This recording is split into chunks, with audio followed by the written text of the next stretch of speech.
Panginoon, alam kong darating ang mga idinadasal ko sa iyo. Panginoon, salamat sa lahat ng mga blessings mo na ibinibigay sa amin.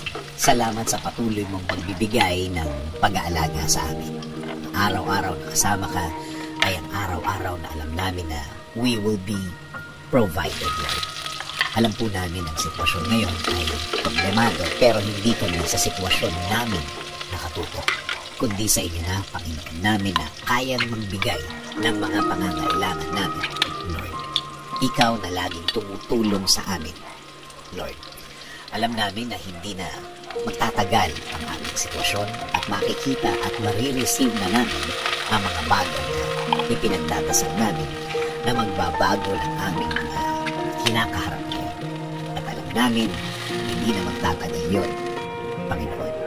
Hindi rin kami padadaya sa aming nakikita, sa mga sinasabi ng iba na hindi na magagawa ng paraan at wala ng solusyon ang aming mga problema.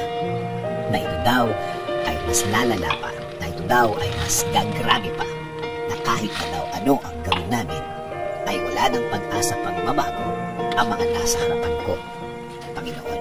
Kung salita lang nila ang aming pakikinggan, kung mga sinasabi nila ang aming iisipin, Lord, para ko lang pinahina ang faith ko sa inyo, Lord. Pangako po, sa inyo lang po kami maniniwala at magtitiwala. Kayo po ang magiging laman ng aming mga puso at isipan. Sa salita nyo lang kami maniniwala at hindi ang sa kanila.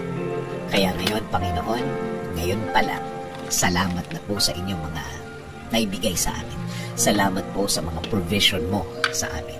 Salamat na sa mga biyaya na ibibigay ninyo, Lord. Kasama din po ng pasasalamat ng mga ibibigay ninyo sa akin at sa amin, Panginoon. Alam po namin na ang mga bagay na ibibigay niyo sa amin ay hindi na magtatagal. Hindi na magtatagal ang aming pag-aantay. Salamat din po kasi alam po namin na hindi lang kami ang i-bless nyo. Kasama na po ang aming pamilya. Sila rin po ay makakatanggap ng biyaya ninyo, Panginoon. Alam po namin na hindi nyo rin sila pababayaan, Lord.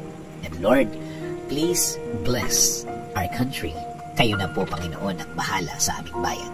Please bless our government officials, Lord. Lead them and guide them always.